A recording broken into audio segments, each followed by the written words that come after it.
Bueno, vamos a conversar un poquito de economía, vamos a ver cómo está la dinámica cambiaria, vamos a hablar un poquito cómo ha transitado este año 2024, que bueno, ya nos vamos aproximando en forma gradual a su final.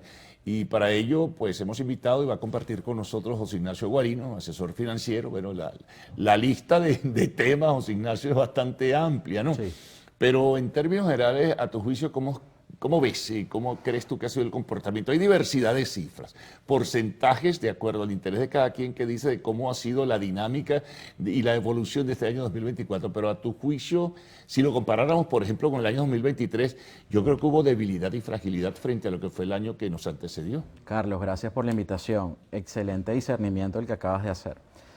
Depende de con quién hables, Sí, depende claro. del sector, depende si lo hacemos con nuestros amigos camarógrafos, contigo, conmigo, con nuestra familia. El escenario económico es completamente distinto. Sí. Tú Cada puedes quien hab- tiene su realidad. Exactamente, tú puedes hablar con una firma investigadora de mercado y te dice, sí, el consumo per cápita de carne, la proteína está creciendo. Algún gremialista lo escuchas, oye, sí, la economía está creciendo en su conjunto. He escuchado por ahí, incluso 2025, el sector salud va a crecer un 8.5%, el sector medicamentos ha crecido, sí, pero cuando vemos Venezuela como un todo, después de haber decrecido tanto, pues obviamente que, y nuestra realidad, porque la economía es una realidad, ha sido y es un año complejo porque todavía no finaliza. Claro. Entonces, No, sí, no, ves el tema cambiario, ves cómo sí, va. ese mix de caja de los negocios y de los venezolanos en dólares y en bolívares ha cambiado. En este momento estamos en un 80-85% que recibes en bolívares, el resto en divisas.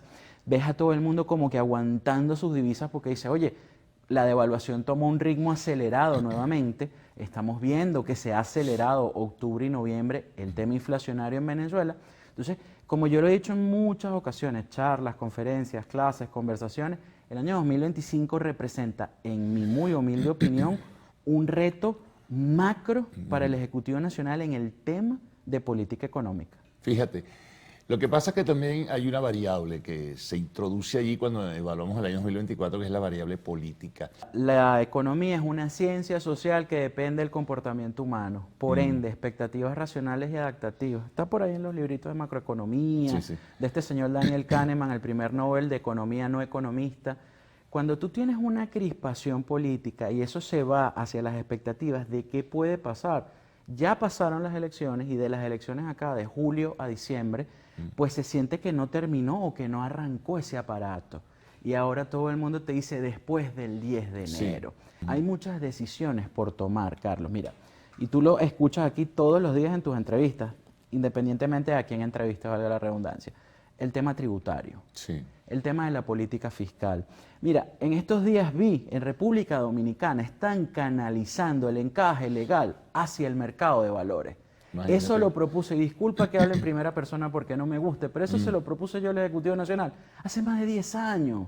Aquí está pendiente una reforma de la ley de mercado de valores. Y no solo eso, que es lo que a mí me Que apasiona pudiera y me ser un gusta. buen instrumento para financiar, por Por ejemplo. supuesto, porque no lo tienes Y en todos el banco. todos los sectores, además. Sin importar el sector. Y ahorita te voy a dar un dato que es lapidario. Sin importar el tema del encaje legal, tener ese dinero en el banco de bancos, que es como también se denomina un banco central, y lo canaliza a la economía productiva sin tener el riesgo, que es lo que preocupa al Ejecutivo Nacional, seguramente, el tema de la meta inflacionaria, el tema cambiario, por allí se puede hacer. Pero ¿qué pasa, Carlos? Muchísimas veces pensamos, e incluso nuestras familias nos dicen, ¿para qué vas a la entrevista? Si lo que dices y lo que dices ya saben en Carmelitas o saben en Miraflores qué es lo que hay que hacer, pero pareciera que no se nos escucha. Y no es un tema político, ya es un tema nacional. Bueno, pero hay que ser perseverantes, ¿no? En ese sentido. Li- Que ta- por lo menos advertir, señalar y marcar propuestas o planteamientos. Sí, yo creo que ya estamos en la fase país, en la fase sociedad, donde lo que hay que brindar son propuestas y soluciones. Dentro de eso, y perdona, Sí. José Ignacio, este deslizamiento en la política cambiaria, esta depreciación del bolívar versus el dólar y también el euro, forma parte, creo, de una política que debe haber discutido el Banco Central de Venezuela con el resto de las autoridades del gobierno. Sin duda alguna, eso se Es conoce un poco como... aproximar a lo que pudiera ser una tasa Mira, real entre comillas. Lo que acabas de decir es súper interesante y muy cierto. Si tú divides liquidez monetaria, que está en la página del Banco Central de Venezuela, invito a todas las personas que nos están viendo a que lo busquen. Liquidez monetaria está en bolívares, entre reservas internacionales.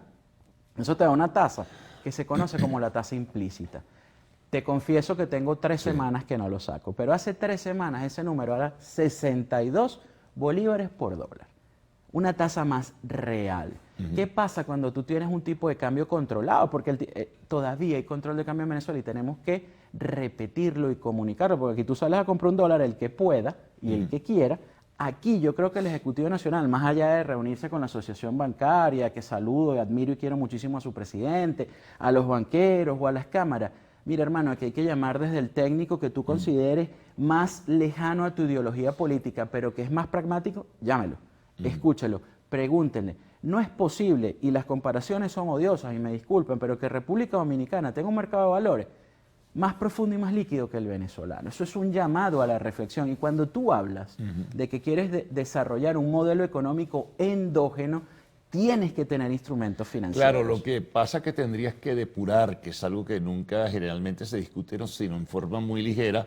Tú tienes que depurar ideológicamente a los orientadores de las políticas, ¿no? Sin Porque duda. para mayor ejemplo, los chinos, ¿no? Que tienen un bloque ideológico en la cabeza, pero frente a la economía sencillamente desmontaron una serie de prejuicios. Y crecieron. Y crecieron, y mira cómo están. Hace 22 años no tenían red ferroviaria. Hoy es el país que tiene más kilómetros con red ferroviaria de última tecnología.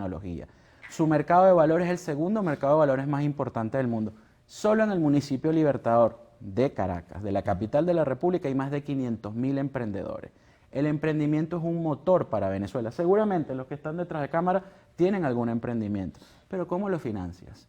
¿Cómo buscas eso? Tienes que crear confianza, credibilidad, políticas públicas. Vamos a hacer una pausa, José Ignacio, retomamos la Seguro. conversación en la mañana de hoy. Estamos con José Ignacio Guarino, asesor financiero.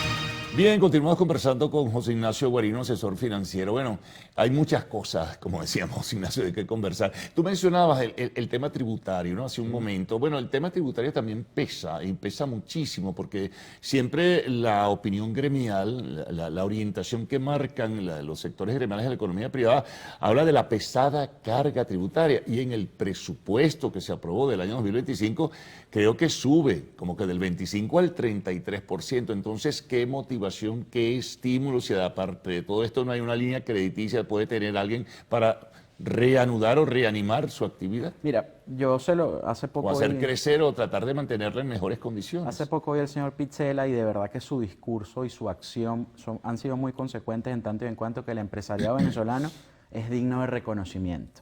Porque tienes muchas condiciones adversas, propias e impropias. ¿A qué me refiero? Cuando tú tienes una carga tributaria tan importante que achica lo que puede ser tu margen de ganancia, porque cualquier empresario en cualquier parte del mundo busca producir ganancia para producir riqueza y la distribuyen. Quizás el Estado puede participar en eso del efecto distribución, pero en la producción de la riqueza el privado es el rey. Entonces, eso es de vital importancia. La ley de armonización tributaria tan mencionada por mucho tiempo, ¿qué ha sucedido con eso? Porque tienes lo que se conoce como fiscal, pero también lo parafiscal. Entonces, es muy difícil, además cuando lo mencionábamos en el corte anterior, cuando tienes una tasa de cambio que está subvalorada, cuando tienes una estructura impositiva tan importante, es complicado hacer negocios en Venezuela. Entonces, la ley del trabajo, la ley orgánica del trabajo en Venezuela también debe ser revisada, porque el derecho es un mecanismo de control social, pero al igual que la economía se mueve, tú no puedes seguir teniendo unos instrumentos legales vetustos que no se adaptan a tu realidad. Ahora, aparte de todo eso, hay un factor que es fundamental, José Ignacio, que si tú no das poder adquisitivo, y eso solo te lo da es el crecimiento económico y la actividad como tal. Tú puedes poner cifras del Producto Interno Bruto, de la actividad económica productiva y todo lo que tú quieras según la conveniencia o según los cálculos que hace la gente que pueda trabajar contigo. Parece ser lejana la macroeconomía cuando te dan un dato, Venezuela va a crecer el 8%, pero cuando te montas en el carrito por puesto, o vas al cafetín, o vas a pagar los servicios, o lo que sea, te metes la mano en el bolsillo y dices, oye, cada vez tengo menos. La situación es compleja y es complicada, y no solo en Venezuela. El entorno del orbe, o sea, la economía global está complicada. Estados Unidos tiene problemas delicados, tiene problemas importantes, problemas estructurales. Suramérica tiene problemas estructurales, nosotros no escapamos de ello. Pero si a su vez nosotros no nos hacemos una introspección, como hizo Peter Drucker con Nueva Zelanda hace más de 50 años, señores, ¿en qué son realmente ustedes competitivos? Tienen ventajas competitivas y comparativas. Si nos quedamos en el modelo de los 100 años, el excremento del diablo y todo ese discurso del petróleo y lo que nos ha hecho, pues nos quedaremos y viviremos en estas constantes, en estos ciclos, donde dependemos de dos commodities, las reservas internacionales en oro y nuestros ingresos principales por petróleo. Fíjate, voy a un poco a recapitular y me reinserto en el tema del deslizamiento cambiario, que tiene que ver con poder adquisitivo y tiene que ver con inflación. Sí. Ok, tú vas deslizando, pero entonces, ¿qué ocurre? El deterioro del salario real se hace cada día mayor. Entonces, ¿cómo compensar eso? Algo tienes que hacer, tienes que idear, tienes que elaborar, tienes que, bueno, crear políticas en última instancia, ¿no? Mira, Venezuela es un caso único de estudio que no sé dentro de cuánto tiempo, porque además las carreras universitarias en Venezuela se están moviendo mucho de carreras tradicionales como la contaduría pública, donde los jóvenes ya no las quieren estudiar, eso tenemos que pensarlo y analizarlo. El caso venezolano es digno de estudio, de un análisis particular. Aquí tú tienes que crear políticas públicas, no solo para los que estamos todavía en edad económicamente productiva, los pensionados. ¿Qué está pasando? Más de 1000 días sin aumentar esa pensión, pero en esos 1000 días los costos y los gastos se han 130 aumentado. bolívares. ¿Son cuántos hoy día con el deslizamiento? $2 y pico. Exacto, eso te dice que estamos bajo unas características de salario de mendicidad. Pero si tú hablas esto de manera pública, eres visto como alguien contrario y no como alguien que quiere y está dispuesto a dar un diagnóstico, pero también a buscar las soluciones, como tú bien lo dices. Las políticas públicas se construyen a lo interno y las construyen quienes lo viven. La realidad de todos nosotros es cómo estamos. Los servicios públicos es el principal enemigo que puede tener hoy día el Ejecutivo Nacional. Eso amerita una grandísima inversión como país. Eso podría motorizar incluso la economía venezolana, porque la economía no depende de un solo sector. Fíjate, y es pública esa data, ¿qué ha pasado con el sector calzado en Venezuela? Con el sector de las pieles en Venezuela. Entonces, el textil. Exacto. Bueno, no puedes competir con China. Bueno, pero entonces veamos en qué sectores somos realmente competitivos y busquemos potenciarlo para que la economía ruede y no depender, como digo nuevamente, de dos. Bueno, por lo pronto, ya para concluir, seguimos siendo competitivos si mejoramos la situación, por ejemplo, de Petróleos de Venezuela en hidrocarburos. Del resto no somos competitivos, sino muy poco. Sin duda, somos un país petrolero donde la mayoría de los ciudadanos, y me incluyo, no sabemos de petróleo. Ahí hay una gran debilidad y creo que allí hay que comenzar a trabajar. Bueno, muy bien, gracias por el manejo de todos estos elementos que creo que pueden servirnos a todos de orientación en ese sentido. José Ignacio, muy amable. Bueno, pausa y al retorno Arte y Espectáculos en lo actual.